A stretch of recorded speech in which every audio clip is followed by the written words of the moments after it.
자, 여러분들 오늘의 문제 시작합니다. 오늘 제가 여러분들하고 같이 풀어볼 문제는 바로 이제 통고처분 문제입니다. 통고처분. 자, 먼저 통고처분을 우리가 이해하려면 먼저 다른 얘기를 먼저 한번 해볼까요? 자, 이런 거 배우셨습니다.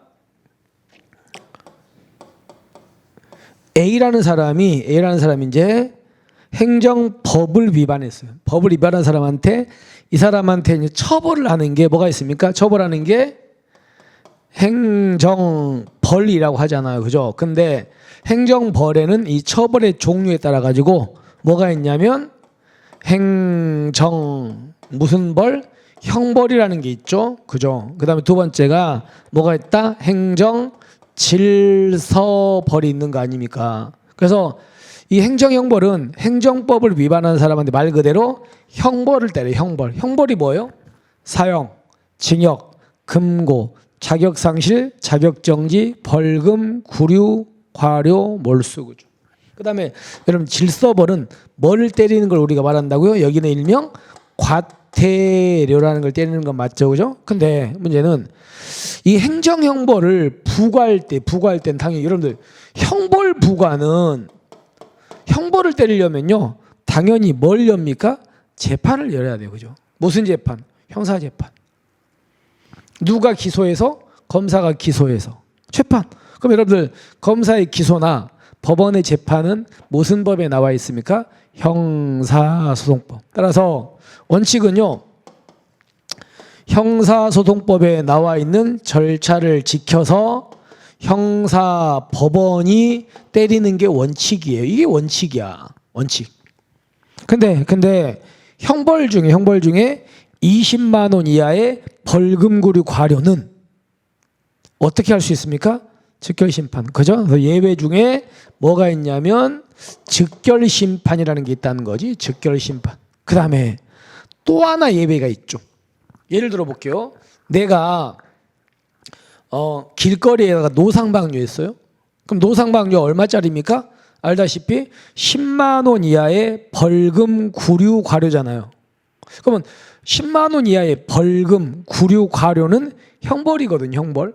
그러면 노상방뇨를 한 사람한테는 형벌이니까 원래 재판으로 가야 되는데 여러분들 노상방뇨 했다고 형소법에 나와 있는 재판까지 가지 않거든. 어떻게 합니까? 그냥 현장에서 경찰이 스티커 발부하잖아요. 그러면 그거는 스티커 발부하는 걸 우리가 뭐라고 한다? 이걸 통고처분이라고 그래요. 그러니까 통고처분을 받은 사람은 원래 이제 재판으로 가야 되는데 너무 가벼우니까 현장에서 그냥 딱지 떼는 거야. 재판 대신에. 그래서 재판 대신에 때리는 걸 뭐라고 한다고요? 통고처분이다. 이렇게 불러요. 그러면 여러분들 통고처분은 재판 대신에 때리는 거니까 통고처분을 받은 사람이 돈을 내는 걸 뭐라고 한다고요? 범칙금이라 그래. 그러니까 이 사람이 범칙금을 갖다 내면 이거는 재판이 완전히 끝난 것과 똑같은 거예요. 이렇게 해가지고 끝내주잖아. 예를 들면 일단 통고처분이라는 개념을 일단 이해했습니다. 여기까지 됐죠? 그러면 이제 문제를 가볼게요. 이해했으면 자 이제 여기까지 이해하셨으면 지우고요. 보세요. 지방국세청장이 조세 범칙행위에 대해서 고발을 한 후에 동일한 조세 범칙행위에 대해서 통고처분을 했죠. 이게 무슨 얘기냐면 자 A라는 사람이 만약에 법을 위반했습니다. 법을 위반했어요. 그러면 여기서 이 지방국세청장이 A한테 이 경우에 통고처분을 할 것인가? 통고처분할 것인가? 아니면 지방 여기 국세청이 검찰에다가 이 법을 위반한 사람을 고발할 것인가? 고발할 것인가? 통고처분을 할 것인가는요. 이건 누구 맘이냐면 지방국세청장의 재량이거든요. 지방국세청장이 법을 위반한 사람을 고발해도 되고 아니면 고발 안 하고 통고처분해도 되는 거예요. 근데 문제는 만약에 지방국세청장이 검찰에다가 이 사람을 고발했잖아. 고발하면요. 이제 이거는 없어지는 거예요. 끝납니다. 이제. 그러면 고발을 해버리면 일이 넘어가는 거지 통고처분하면 안 돼. 그래서 고발하고 나서 통고 처분하면 이거는요 무효야. 무효. 효력이 없어요. 안 됩니다. 그럼 보세요. 지방국세청장이 조세 범칙행위에 대해서 고발을 한 후에 이미 고발했네. 고발하고 나면요 못한다니까 이제. 그래서 동일한 조세 범칙행위에 대해서 통고 처분을 했어. 안 돼 이제. 그럼 이거는 고발하고 나면 통고 처분 못해. 못한데 했잖아요. 그러니까 얘는 뭐다? 무효야. 무효. 효력이 없어요. 효력이 없습니다. 무효입니다. 그럼 얘는 효력이 없으니까 이 A가 범칙금을 냈다고 합시다. 무효인데 범칙금 냈어. 그렇다고 해서 일사부재리 원칙이라는 게 적용된다 안 된다? 될 리가 없다. 왜냐하면 얘가 무효인데 무슨 일사부재리예요. 효력이 없는데. 아시겠죠? 다시 한번. 통고 처분을 할 것인가 고발할 것인가는 이 사람의 재량이다. 그런데 재량이지만 고발했다면 통고 처분권 없는 거다. 근데 없는데 통고 처분했다. 그럼 그건 무효다. 무효니까 이 사람이 통고 처분을 받고 나서 범칙금 냈어도 뭐 효력이 없다. 그거는. 그러니까 일사부재리가 적용될 리가 없다. 아시겠죠? 그래서 얘가 잘못됐습니다. 이해하셨죠? 두 번째 가볼까요? 자, A가 신호위반했습니다. 그러니까 경찰서장이 신호위반했다고 이 사람한테 스티커를 발부해서 통고 처분했어. 근데 이 A라는 사람은 경찰로부터 통고 처분을 당했는데 억울합니다. 억울하면 이 사람이 이거는 너무 억울하다. 그러니까 이거를 취소해달라. 이런 소송을 제기할 수 있냐 이거거든요. 근데 결론부터 얘기하면 통고 처분은 이런 소송 대상이 안 돼요. 왜 안 되냐면 이겁니다. 이 사람이 통고 처분을 받았는데 억울하죠. 억울하면 뭐 하면 된다고요? 그냥 안 내버리면 돼요. 억울하면 안 내면 돼. 안 내면요. 날짜까지 안 내면 통고 처분 없어집니다. 얘는 안 내면. 그래서 억울하면 안 내고 그냥 없애버리면 돼요. 대신에 이 사람은요.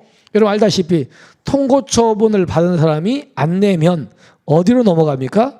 우리 경찰에서는 즉심 넘어가잖아요. 즉심. 그죠? 그럼 이 사람은 즉결심판에서 A는 자기 주장해가지고 여기서 무죄 받으면 될 거 아닙니까? 그러니까 이 사람은 통고 처분이 억울하면 그냥 버티고 안 내고 여기 가가지고 무죄 받는 방법이 있거든. 그러니까 이런 방법이 있는데 이거를 취소해달라. 이거 안 된다는 거지. 별도 방법 있지 않냐. 이리 가라. 그래서 통고 처분은 소송의 대상이 되는 처분이 아닙니다. 아시겠죠? 맞는지. 자, 그 다음에 세 번째 보십시오. 여러분 통고 처분은 아까도 똑같은데 통고 처분을 받은 사람이 보세요. 범칙금을 낼까 말까는 그 사람 마음이에요. 그냥 내가 그냥 승복하면 내면 되는 거고 억울하다 이러면 안 내면 돼. 그러니까 통고 처분은 상대방의 의무적 승복을 발효 요건, 효력 요건을 하는 거 맞아요. 그러니까 통고 처분이 있다고 해서 이 사람이 재판을 못 받는 거 아니잖아요. 왜냐하면 통고 처분이 억울하면 안 내면 되고 재판으로 넘어가잖아. 그런 방법이 있으니까 통고 처분이 재판받을 권리 침해하는 건 아닌 거죠. 맞습니다. 자, 4번.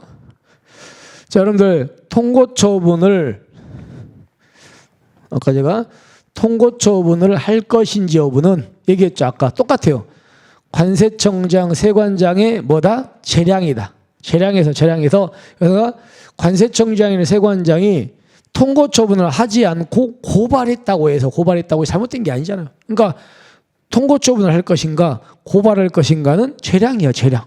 그렇기 때문에 고발했다는 것만으로 그 고발 및 얘기한 공소지기가 부적법하게 되는 건 아니죠. 당연히. 그죠. 그러니까 통고 처분을 할 것인가 고발을 할 것인가는 재량이다. 그러니까 통고 처분 안 하고 고발했다고 해서 잘못된 게 아니다. 이런 말입니다. 자, 그렇게 해가지고 맞는 질문 이렇게 되겠죠. 그죠? 자, 그럼 우리는 이제 문제를 종합을 해보면 1번. 지방국세청장이 조세 범칙행위에 대해서 고발을 할 것인가 똑같이 여기하고 비슷하죠. 통고 처분할 것인가는 재량이다. 그런데 고발을 했다면 그때는 통고 처분권 없다. 이제 못한다. 고발 갔으니까. 근데 고발해놓고 또 통고 처분하면 그건 무효다. 무효니까 상대방이 보험징금 낸다고 해서 일사부재리라는 게 적용될 리가 없다. 무효니까. 됐죠. 그런 얘기입니다. 그래서 답은 1번 이렇게 되겠죠. 자, 이렇게 해서 우리가 이제 통고처분에 대한 오늘의 문제를 좀 마무리할게요. 근데 특히나 우리 시험에 이제 우리 채용 시험에서 가장 중요한 건 이 지문입니다. 이 지문 여기.